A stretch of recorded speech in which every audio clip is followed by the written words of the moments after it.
What's up, everyone? This is the We Are ND Nation podcast. I am Evan J. Thomas. With me always is Dennis Stover. Today's show, we will be recapping now number 9 Notre Dame and their 45-24 victory over NC State in that rainstorm that ended up happening and stopping the game. We will name our player of the game. That is something Dennis wanted to come up with. So why not? Let's do it. What to expect this week at home against Central Michigan, our favorite name that ND player with Dennis. We're also going to be doing another new segment too. Pick another game of the week that you're looking forward to seeing. Got to come up with a better name than that. That's like way too long. Other game. Pick another game other than Notre Dame, because there are other teams besides ND. We are again guest free today because apparently we swear too much. People don't want to join us. No, that's not true. At least that I know of. But I was getting a little flack from one of my students. Maybe we should do a poll and say, I think maybe we should keep it toned down a little bit. Well, next week we will. Because next week for sure, because we have a superstar. Pretty big guest next week, which we teased last week. And I need to get a hold of this gentleman because he is supposed to be on. But Tom Gatewood. We have college football Hall of Famer. Hall of Fame. Receiver at Notre Dame. Tom Gatewood is going to be our guest next week. Excited before the Ohio State game. I almost said USC game. But no, it's Ohio State. Soon. So Dennis, what's new with you? How are you doing this week? Pretty good. Just doing the usual, actually working some this week. That's nice. So yeah, it was nice. I sat around too much in August. Looking forward to the game, although it's seems like a clunker of a weekend. I mean, there's a couple of okay games, but nothing as like last week. About that Texas Bama. You and I were going over before we went live some of the games for this week, and there's a lot of skunks, like you said. Yeah. Not too many good ones. We're going to go over that later, though, with our pick the game of the week that you're looking forward to seeing. Yeah. Yes. Other game. Pick another game. That's what we'll do. But we're going to start off this episode. We're at episode 5 already. So this is week 4 for Notre Dame, which all the other teams are usually at week 3 right now. But Notre Dame came off a 45-24 victory at North Carolina State. And it was a nice rainstorm in the middle that stopped the game for over an hour and a half. So it was an hour and 45 minutes, almost 2 hours. That was long because I kept trying to flip back, and it's like, game's still in delay. I'm like, oh, Jesus. Yeah, it was pretty long. It's the third game that Notre Dame has played where 40-plus points. Awesome. I'm not sure. I have to look back at that, but I think you made a comment. Maybe it was back in the 80s they did that. The last time they did that, no, I think it was in the 40s, dude. Holy cow. So like Leahy era. Holy cow. Yeah. So what are your initial thoughts of this past game? I mean, it was not good early on. It was 3-0 after 1, and then the long delay, and then you were worried about the delay. How are they going to come out? So it was nice because it was nice for them that the home crowd was in it. Those guys were fired up. I mean, NC State they were coming at it. But it was nice to see them get through it. They didn't play very well at times. Hartman fumbled a couple times. He didn't throw a pick, right? No picks. No picks. He had 2 fumbles, 1 loss. 2 fumbles. They couldn't get the run game going right out the gate. But then all of a sudden, number 7 just burst out of nowhere. And he went 80 yards after the break, and I was doing a little lap and dance. So that was nice. So it was nice to see them to have some thing, not everything just be a layup and have to face, I don't want to say adversity, but have to face some challenges throughout the game. When they couldn't move the ball, and then they found a way. That's what good teams do. It was close at the end of 3, and then the fourth quarter, they're like, enough, put their foot. Yeah, thank you. Trying to clean it up. Trying to clean it up a little bit. Yeah, just put them away. Give them the knockout punch, honestly. And they did, and it was fantastic. I mean, Hartman ended up looking good. He didn't have the greatest game, and we still came out. If that would have been a great game for any other quarterback in the last couple of years, and we probably would have lost. So he had a mediocre, just around average, a little above average game, but he made the plays. He found the guys. Yeah, I run game got going. The offensive line finally woke up. So I'm going to throw out some stats for you since you just said he had kind of an ant game, which he did for his stats. Yeah. 15 to 24, 286 yards, 4 touchdowns, 0 interceptions. He has 0 interceptions on the year to 11 touchdowns. 2 fumbles. 2 fumbles, though. 1 loss. He was sacked a couple times. Yeah, he had some bad sacks, which kind of freaked me out a little bit, especially early on, because they were saying, and here's one thing I hate about ESPN, as much as I love watching today, they kept referring to him losing at Georgia Tech. Oh, right. How he was 1-2 at NC State. Yeah, is that what you're talking about? Oh, yeah. It's a totally different team. Yeah. So it's a different everything. Team. It has everything, right. But then all of a sudden, that first sack where he fumbles, I'm like, oh, crap, maybe it is kind of like his days back at Georgia Tech. Maybe I was worried, I mean, they were fired up. They were playing well. I think we had 3 punts out the gate. Hey, I forget his name. The punter had a hell of a game. Defense, I was very happy with the secondary. I mean, they gave up some yards, but still 260 on 47 pass attempts. Yeah, I'll take it. And 3 interceptions. I'll take it. Almost 4. Benny Morrison should have had 2, baby. Oh yeah, he had the one that hit. He dropped that one. And he hit it was like a. But I really liked it, and they still got it. There's still a couple missed tackles. I see, and they, this one article. I think it was Joshua Vowles. He had picked Liafu as player of the game, and he had an all right game, but I didn't see how because I went back and watched the game. He was in there a lot of times. And he had almost sacks, and pressures count. Pressures disrupt the plays, so it's not like you have to. But I would have given it. I think I would have given it to the secondary. Well, we're going to go over our player of the game here in one moment before I go over some of the other stats of the game. Running back, we had Audric Estime, 14 carries, 134 yards, 9.6 yards per carry. This dude is just mashing it up the middle. He had 2 touchdowns. Tight end Holden Stays. Holy shit, this guy had a game. 4 catches, 115 yards, 2 touchdowns. He was your Michael Mayer Saturday. He was that guy that was there. And got to call this guy out. Freshman wide receiver Jaden Greathouse. On the season, 8 targets on the season, 8 catches. He's catching everything that's thrown to him, dude. And this game, I think if I looked at it right, there was 8 wide receivers that had catches. So again, they're mixing it up. Yeah, except Colsey didn't have any catches. I wish he would have got in there. Colsey, Tyree had Thomas. I don't think he caught a ball either. So I'd like to hear from you, Dennis. Who is your player of the game for Notre Dame? All right, since it's Homer to pick a whole side, so I will pick one player. I'm gonna say is it Xavier Watts? Okay. Yeah, I'm gonna say he came on in the end there and had some picks, stepped in front of that ball. Or no, that was DJ Brown that stepped in front of the ball. But he had a couple plays like back to back, and overall so instead of going with the whole secondary, I'll just pick him out. I was gonna say, well, you give me yours, and then I'll say mine. Actually, is one of the names that I threw out there earlier. Holden Stays. I was gonna pick him too, but I figured you would. He was awesome. He was fucking awesome. He was, and to me, that's his breakout game, because honestly, I didn't know who he really was until this game.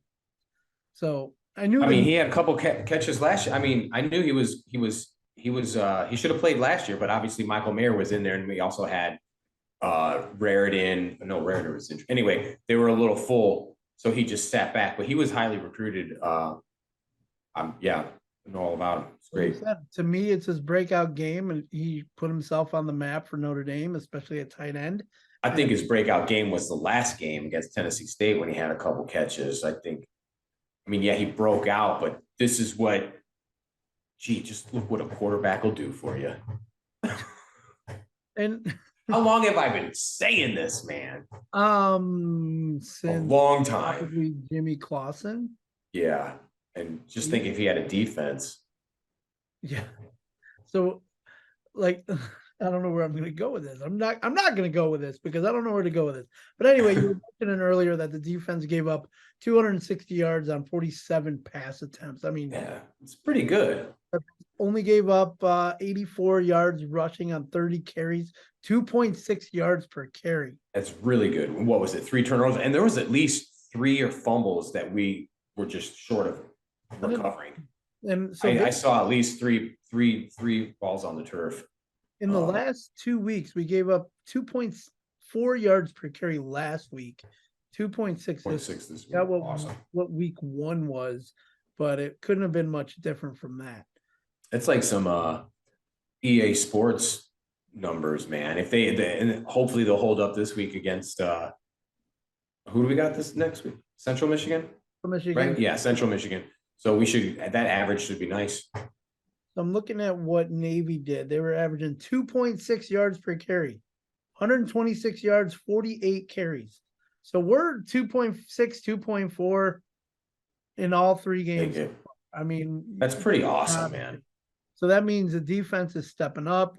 Obviously, the front line, the linebackers, they're just stuffing the run. I still want to see more of Snead and some of the young guys. Bertrand and Kaiser drive me nuts. You've been on them all year so far, especially Kaiser. So what do you see that Notre Dame right now needs to do better going into this week? Just get better. Don't make mistakes. Start out a little faster, please. I wanted that last week. They didn't. Obviously, the rain had something to do with it. I'm so glad that didn't turn into that game, whatever it was, 6 or 7, 8 years ago, whatever it was. That hurricane, that 10-10, that I was so that's all I kept thinking of. So anyway, that Clemson game, even when the hurricane. Oh, that Clemson game with Kaiser, that Saturday night game. Mm-hmm. That was fun. I think, yeah, keep don't change it up. This is another thing I wanted to mention too. It was nice to see the offense make adjustments because he was calling some garbage plays at first, man. I don't know. I think I even texted you at one point. I was like, if he calls another wide receiver screen, I'm going to scream. And he's calling a wide receiver screen inside their 20, like when you're 8. Stupid. And they were flying all over the field. Dude, you don't need those plays when you have that line like that. No. And I'm not saying you can't run them, but just do it when they're not. Don't do it early. Just ram the ball down their throat. So the one thing that I think they still need to do is more pressure on the quarterback. Yeah, we're not getting nearly enough. This is the second week in a row they've only had 1 sack, and I think week 1 they didn't even put one up on the board. Well, Navy, they don't pass. Yeah, because they don't drop back. Exactly. The thing of it, they're getting a lot of rushes and pressures, and they're just like right there, like they're right there, and then they can't finish. To me, and rushes are great because I still want sacks though, and tackles for loss. Tackles for loss, and definitely sacks. Just they look good. I know they're the splash plays, but you just want to make sure that you bottle up these running quarterbacks too, because we got one coming this week. I'm looking at this freshman, Bert Emanuel Jr. We'll get to him in the next segment, but that's the type of guy you got to look out for, because if he's the main thrower and the main runner, I mean, the guy's going to be this Brennan Armstrong supposedly supposed to have been a scrambler, dual threat, and we kind of kept him. So I'll be happy because there's one cat that's on the calendar that worries the hell out of me, and I do not want to have deja vu of it again like last year. Just running around, and I can't do it. I'll completely gray out. That game will probably be better. And I'm still picking Notre Dame to win that game against. Oh, me too. Spoiled children, absolutely. But yeah, anyway. I was on a podcast Saturday morning before the game, and it was the College Dogs. That's one of the people that let us tour our show there. And thanks, College Dogs. Thank you. I have a bet with one of the guys where if Notre Dame wins, he gets to wear a Notre Dame shirt for the. Oh, nice. And if I lose, obviously he's sending me a USC. So I Wait, you're gonna have to wear it on the show? He didn't say I have to. Man, I can't handle it. No, I will not allow that. I did not say that I would wear it. You can wear it during the week, but I will not on this show. I can't do it. I wouldn't agree to that. So that's why I don't make those bets like that. He kind of threw it at me, and I was like, all right, I'll wear it during the week, but I won't wear it. He didn't mention the show, so I'm thank God that he didn't say that. Well, I'm saying right now I'm gonna veto it. Can't wear it on the show. I'm gonna put your foot down on my throat. Yeah, not you, but yeah. All right. We're about to go to break. But light that jersey on fire with you in it. I would light it on fire with me in it. Okay, there you go. Right. Are you ready to play? Name that former ND player. I hope so. All right. This is a fun one. They're always fun because, they're dudes back in the day. So this is a running back that I have for you today. Uh-oh. All right, here we go. Here's the stats, the years. 1987 to 1990 running back. 325 carries. 1,814 yards. 5.6 yards per catch. 21 total TDs rushing. Catching. 41 catches, 610 yards, 2 touchdowns. Here are your options. You ready? Autry Denson, Ricky Waters, Reggie Brooks, Jerome Bettis. Nice.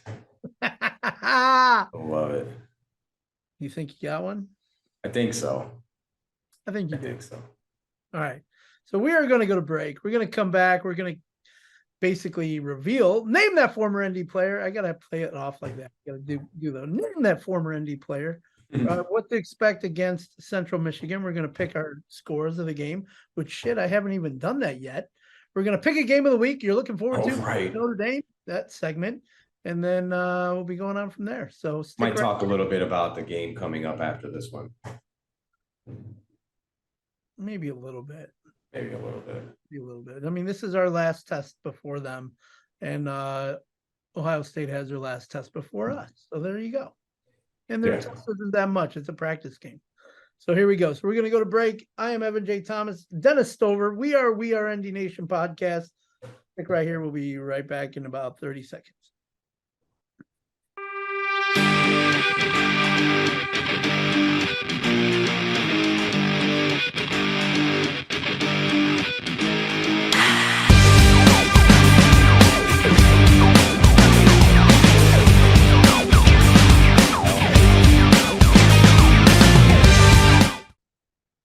Welcome back to We Are ND Nation podcast. Evan J. Thomas, Dennis Stover with you here. Episode 5, season 4.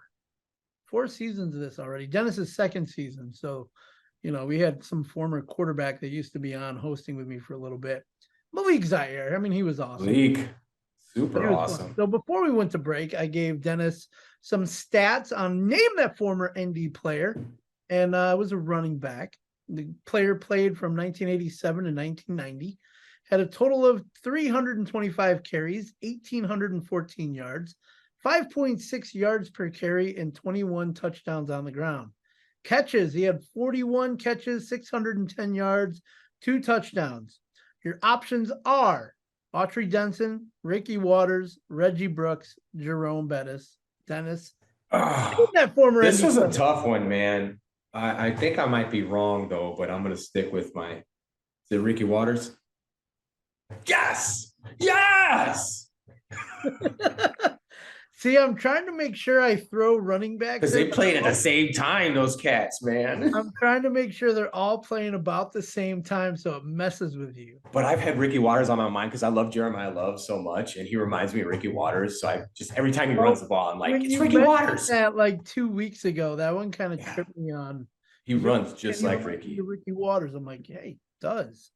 Because he's an upright runner and he just goes at it. So there you go. Dennis, you're what, 3 for 3 in the last 3 weeks? Yeah, I'm 3-1 so far. I got to redeem myself from last year, man. Yeah, last year. Well, then again, made it a little easier with the options, which actually I think is pretty cool. It's fun. It's more fun that way because that way, you kind of have to whittle some of them out of there. Some of them out, but that one was tough because I'm like, man, all 3 of them were on the team at the same. No, Tony Brooks was first. then Reggie, right? Yeah. Correct. Anyway. So the fun part is actually just researching them and then finding all of them and then trying to pinpoint years they all kind of cross played with each other. 87 was that magical year, man. Yep. Holtz's recruiting. That's I mean, that recruiting class was absurd. Waters, Zorich, I think Ishmael. It's just bananas. Bananas. So yeah, Dennis got it 3 in a row, and we're looking forward to now this coming Saturday to playing Central Michigan at home. The Chippewas come in. You have the CM. CM stands for Central Michigan in my notes here. So Central Michigan freshman. Oh, that's awesome. Freshman quarterback Burt Emanuel Jr. has played 2 games. He's 18 for 36 for 280 yards. Only 50% completion, 3 touchdowns, 3 interceptions. He also has 38 carries for 142 yards. The other running back, the main running back, Miles Bailey, 26 carries, 127 yards. Central Michigan is allowing 472 yards per game. 472 yards per game. Per game in 2 games. Wow. And who do they play? Nobody. Do you have that close? Suck ass university. Don't worry about it. Yeah, it's fine. So some directional state school. So what are you looking forward to this week, being our basically last prep until we play Ohio State? Let's see the defense really get after it. Let's see them continue stopping the run. Let's get some sacks like we had just talked about previously. Let's rotate some of these younger guys in because they really need to get some of these athletes on the field. And I hope they fix some of their tackling problems. Sometimes these guys are running around like a chicken with their head cut off, and they're just running and they don't break down or they don't try to wrap. I think there was on the touchdown catch, there was like 3 missed tackles, if I'm not mistaken, and they're just trying to do the hit. It's like, man, wrap up, please. Please wrap up, man. Main thing. When did they stop coaching that? I don't know. I haven't played football in 30 some odd years. Speaking of, we've been 30-year reunion, dog. Actually, it is Saturday night. Are you going? I am. Yeah? I bought my ticket yesterday morning to our 30th reunion at Glenbard West. Yeah. We at the brewery like 5 minutes up the street. Oh, so, man, that's going to be... There's actually some cool people that are going to be there. That's the only reason why. If you see Greg Janicek, tell that man hello. I will, because he was actually... Because I love that dude. Yeah, he was there, so...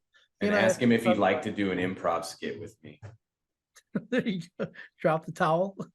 No, that was Currents. I know. We did a Monty Python for acting or improv class. Acting 1 or 2 or whatever. It was Janicek? Me and Janicek, and we were partners, and I was the Black Knight, and he was the whatever Lancelot or whatever. We had the coconuts and everything, man. It was awesome. I think we got an A on that shit. So I don't know where we were right before you brought up the 30th anniversary. Oh, that was you playing football and tackling. That's what it was. Yeah. Make tackles, everyone, please. So that's obviously one of the big points. For me, it's obviously getting to the quarterback, stopping the run, because that is going to be huge coming in 2 weeks and plus the next 5, just the rest of the year. But, well, I'd like you talk about in a couple of weeks, I'd like to see our passing defense, pick up some more, because old Marvin Harrison is coming to town, Jr., and that cat is really good. So he's probably a top 5 pick potentially. I hope he's the number 1 pick, Caleb Williams. Oh yeah. And then we'll see what Dad says. That would mean Caleb Williams doesn't have the year that he has if he's not the number 1 pick. So there you go. I like that. He can have the year and win the Heisman. I don't care, but as long as we win and they don't play for a national title, then we're good. So one of the things that I was looking at, there was a clip that I saw on Twitter yesterday of Baptiste playing. He wasn't over pursuing Armstrong last week. They were showing him clip after clip where he would kind of go upfield, stop at a certain point, and then they're getting ready for probably Williams to run around. Correct. Like so like he would. All right, fine. I'm not a coach. So, but I was watching these clips and I'm like, okay. And he's making sense because he's like, and he even made a couple of the plays too, even though he got pushed outside. but he didn't overrun the play. So it seems like that's what Golden's doing a lot. Is those guys are staying at home, if you will, and then he's just sending the linebackers like full on. Because what it looked like is once they get downfield and hit where the quarterback is, they stop and then they reverse motion. Because obviously, if you overrun them, dude will run right past you. If you stop where you are and you come back and you kind of come across the line, and then you have two dudes kind of cross apart, that whole thing breaks down and the quarterback can't run anywhere. I'm sure Al Golden and Freeman have woke up over the offseason from a sleep with the sweats thinking about Caleb Williams running around back there. So, hey, man, coach him up and get him ready for that spoiled children. So I want to kind of see that again this week. So especially with the running quarterback, keep him contained, keep him inside the pocket. If you do push him outside, obviously make sure you have, the horses, or as they say everywhere else, the dogs. Have the dogs going after them all. God, if ESPN says the dogs one more time, anybody on that crew, they're so bad. Their production quality. I was watching some of Game Day. It just half the screen wasn't working, and then they do this stupid thing where it's I don't know, something meter, and then the meter will go, and they're like stop, and then it's just it's really bad. And again, like half the screen was working. It's awful. It's awful. I don't know. Maybe I'm just an old curmudgeon now, and I hate to sound like that and complain, but the pregame shows, and if they do another theme song for a football show, I might have to stop being a college football fan, because I cannot take this. They're coming to your city and football Saturday night, and it's just bad. It's really bad. So just to reiterate what Dennis just said, he doesn't like fun. Okay. You see, I see like a stick in the butt, and I have lots of fun, actually. Believe it or not. You do. I'm just giving you. No, you should bust some stones. Yeah, man, you want the guys to sit there and just read the stats. You don't want anybody. No, because okay, for example, remember who's the best play-by-play on Fox Sports? Gus Johnson and Joe Platt. They are the best two. Oh no, I know who your favorite is. It's Garrett, Jason Garrett. Oh right, yeah, but yet we have the Jason Garrett. So I do like fun because Gus Johnson gets crazy in his calls and stuff, and Joe Platt is very good in his analogy and everything. And I even did give Pat McAfee a shout out. I said he may be an act, but that guy knows football, man. He really does, and I can't say he doesn't, because he knows. What's up? How old he was yesterday? He's barely 30-something, isn't he? He's 36. Yeah, I thought he was in his 40s. No, man, that's why I think I call him an asshat and stuff. Because he hasn't played for 7-8 years, so he must have retired when he was like 28, 29. Retired? I don't even know if he punted in the NFL, did he? He did. No, he was okay. Good. He was good with the Colts for years. So why did he? Oh well. That's what I mean. Like I thought he kept playing. So why did he? Good on him. And so he keeping his noodles and getting paid. No, really, those guys are. It's sad that they've just. I've been watching the Pat McAfee show on ESPN now, and it's funny because he dropped an F-bomb yesterday and was like, "Oh," and then stopped and gave it the 5 seconds. The catch up. Yeah. Well, we're not on. One, we don't get paid for this. Two, like I said, the original. Everyone knows that it's supposed to be Evan and I on the couch, just talking shop. Yeah, not Evan and I and Chris Zorich or Alan Ross. Yeah. Well, I said it earlier in the week. I was like, man, I'll clean up my because I have more of a potty mouth, I think, than Evan does. So I think you bring it out in me during the show. I get fired up, man. That's what happens when you're in the military and you cook for a living. And because all the other shows that I do, I usually kind of keep it mostly clean. So I I only had 2 F-bombs so far today. You've been track. All right, so let's do our Notre Dame picks. Let's pick another game. Pick another game. The other game. What other? Hold on. Let me do the music for the pick another game. Yeah, we should have little stupid segments. You didn't want that. You wanted it to just be no graphics or anything. No, I meant on the screen. I know. So they see more of our handsome mugs. People like our handsome mugs. Hell yeah, they do. Hell yeah, they do. Anyway, so what game are you looking forward to other than Notre Dame and the chip? I'm excited to see Penn State and Illinois, I think I don't want to say upset alert, but Bielema hold these. I like Illinois. I was thinking about who would my other team be if no, it's like, and being from Illinois, there's no reason not to. I'm not going to cheer for Northwestern. So I was like, cool, Illinois, why not? Because who else can I'll pick, Georgia or something like that. I can't do that. I already do that with the Braves. So well, that's a very interesting thing that you just said. Illinois would be your second team. So I'm in this college football fan group, and that was a question. Other than your main team, what other teams do you like? And I go, actually, there are more teams that I hate. Right. That is easy to pick out for me than I like. The rest of them, like, I don't mind a lot of teams. Like right maybe now, Texas to be a homer, to be like, to keep it like within the realm of Notre Dame, like maybe Texas, but I'm not going to cheer for Penn State or Ohio State or any Florida school. See, like for me, I'm on the bandwagon right now with Colorado. I'm trying to get Colorado. Well, sure, but I can't do it. Like the last, I have visions of there's no way I'm doing it because that 90 game, the Orange Bowl. Nah, man, no way. The phantom clipping call where we should have won against Colorado, and you take it back from Rocket. Never Buffaloes. Oh man, you're when you get on a roll, you get on a roll. No, I didn't swear. No, you didn't. But some of the other teams that I don't mind following, I don't really care for them, but I don't mind them winning. Georgia, I know you said you wouldn't do that. I like Georgia though.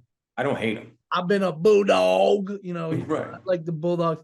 Back when before I met you, so like in my early teens, like 13, 12-ish, I had like a Georgia t-shirt. So that was an interesting little thing. And I don't know why. It was like just random. I had this random Georgia Bulldogs t-shirt. And then Northwestern, because I've covered Northwestern football, especially like 2009 to 2012, I kind of watched them a little bit more too. But now it's like Notre Dame's lost to them twice, the 2 times we played them recently. So screw them. Who's that? Northwestern? Notre Dame's beaten Notre Dame's lost to Northwestern. Yeah. Oh, I thought we beat them. Oh, you're right. Yeah, for me, Northwestern is the 95 game that stands out for me. The 95 Gary Barnett team that stands out for me when we should have won. I think it was the one where we lost in the last 2 minutes when we were up by 11. Yeah. I was standing there freezing my feet off and my ass off and everything. Oh, yeah. It was brutal. Rick and I just almost died because it was so bad. Yeah, I can't. And, I've come to not necessarily hate Bama, but you're just tired of them. The other team that I don't mind, Tennessee. I don't know why. Yeah, Tennessee's all right. Yeah, I don't hate Tennessee either. They did nothing to me. Like you said, Bama, no. LSU, no. Florida, no. Florida State, no. Miami. I was like LSU was cool, and they had Burrow and Ed Orgeron. That team had some personality and character, but because of those again. Two.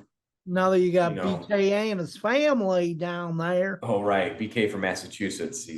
I forgot. It's like when Madonna moved to England and all of a sudden I had an English accent, but I'm from Michigan. Johnny Depp. Yeah. Right. I'm going to start saying coffee because I live in New York. Yeah, you don't have a New York accent. Why the hell? I sound nasally and Midwestern as fuck. As all get out. There's one. Damn, number 3. I gotta have let's take that 5 second. Okay, we're back. Well, I'll have a money jar and then we'll donate it to have it over Under Armour cleats. Like I have. Yeah. Kind of like square jar. So I didn't pick my game yet for my other game of the week is gonna be Colorado State. What is it, the big noon game or whatever they call it? No, it's on at 10. The big noon game is Minnesota. Oh, no, the big noon game is Illinois, I think, Penn State. And Colorado is actually a 23-point favorite over Colorado State. That team is they're sick. It's unbelievable what he's done. So your main game is going to be then Illinois at Penn State? Yeah, I'll watch that game. Illinois? I'd like to see Illinois upset Penn State. Yeah, it'd be great, or maybe not, because then you want to see the Big Ten strong and let them, but they're going to cannibalize each other anyway. So, and we don't pay them. We don't play them. I don't even think Penn State plays. I don't think they play Ohio State. I think they only have Michigan. No, they play both Ohio State and Michigan. They do. Okay. Yeah, because one of the guys at my school. So it'd be cool, Penn State guy. Yeah, I think that'd be cool. Ready to go into our scores for Notre Dame, Michigan, Central Michigan? Yeah, I think so. All right, I guess I will go first. You go first, all right. I'm going to do this game as another plus 40 point on the board for Notre Dame. I have the final, which I just put in about 10 minutes ago on my board here. 52-17. Wow. And the reason why, because Central Michigan is giving up 472 yards per game to nobody, we're going to put up over 500 yards on this team. And I think Hartman's going to be out of there by the fourth quarter. We're going to have peanut butter and jelly. Peanut butter jelly time. That's great. I love it. Peanut butter and jelly time. We might even see Minchie. He might make another. Yeah, spit it out there. Kenny Minchie. I'm trying to Kenny Minchie. There you go. 52-17. I have Notre Dame winning this game, going to be 4-0 going into the Ohio State game next week. Yeah, I think let's go 56-10. Hell with it. Wow. You gave me a wow when I gave my number. Yeah, why not? You went even farther. Yeah, because when you were putting those numbers, you made me go further. I was going to say 48 at first, but then these cats are 472. Hartman's liable to have 500 yards throwing if. Well, here's the thing: the spread. Notre Dame is a 34.5 point favorite. Yeah, man. Estimate we could have a 200-yard rusher this game because they could break one guy could break two big ones. Yeah, and it could be any of them. Could be Jeremiah, it could be Gibran, it could be Jadarian, it could be, probably will be Estime because it could be Evan Thomas, he'll suit up and run out there. I probably could run 100 yards through that line. I mean, yeah, this will be nice. So why not? 56-10. Go Irish, man. Get that ass. Back in my heyday, I might have been able to. Yeah. Now I'll probably get tackled 20 yards downfield. Man, Turkey Bowl. We had some great moments, Turkey Bowl. Uncle Rico throwing over the mountains, man. It was 35 to 22 players per team. It was crazy. Oh, just madness. There's no cohesiveness. Nothing. I remember Elijah's ear got ripped off one year. Because dude went head first. The guy was out. I remember that year they came out in pads, and we were already in our older, and by older starting to be too old to play Turkey Bowl. Early 30s, mid 30s. Yeah, and it's we're still trying to live out our glory days, and then Elijah's ear gets ripped off. Fucking they Van Gogh his ass or Picasso. You had to take him to the hospital, didn't you? Yeah, we spent Thanksgiving in the ER. That's never fun. Yeah. Elijah, he still watched the show? Yeah, he actually just messaged me last week. Awesome. Well, this is for you, E. So it was kind of funny. So he messaged me because during that storm, he's like, ooh, reminiscent of 2011, the UCF game that he and I went to where they had 2 delays. 2 delays. It was an 8.5 hour game. Yeah. That was that Jonas Gray fumble return, wasn't it? At the one when the game. Oh, God. That's BK's second game. Dane Christ was quarterback then. Dane Christ, that's who it was. So, yeah, and it was from the 1-yard line. I just remember that was probably one of the worst games I ever sat through because not only did you have to worry about the 2 storms coming through, it was literally 2 months after all that crap happened in Indiana with what band was it? There was some band that their tent flew over and people died because people didn't evacuate. So now they've made it over too much. They should have though, because I mean there was some. You got to evacuate when there's lightning in the area. I would say the worst game experience that I sat through would be the SC Notre Dame. Evan, what was his name? Evan, oh shit, Sharpley. Sharp, yeah, started that game. The Weiss, the Sanchez was there. It was like, Yeah, I think you it was, I think it was 100-3. It was the final score. No, I know it should have been a lot more. I don't know why they were really taking it easy. Wasn't that also a green jersey day? That was the official. Now those are the green jerseys they should wear when they wear them.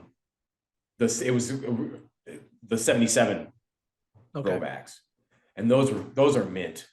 I'm just sick of the green uniforms because they don't mean anything anymore. No, they're not special. Don't break them out every year, please. Not a special thing anymore. I know. I'm sure there's knucklehead Notre Dame fans that are like, you don't know what you're talking about, tradition. But it's like, that's right. It's not our tradition. Green is, yes, we've worn it, but this is the colors, man.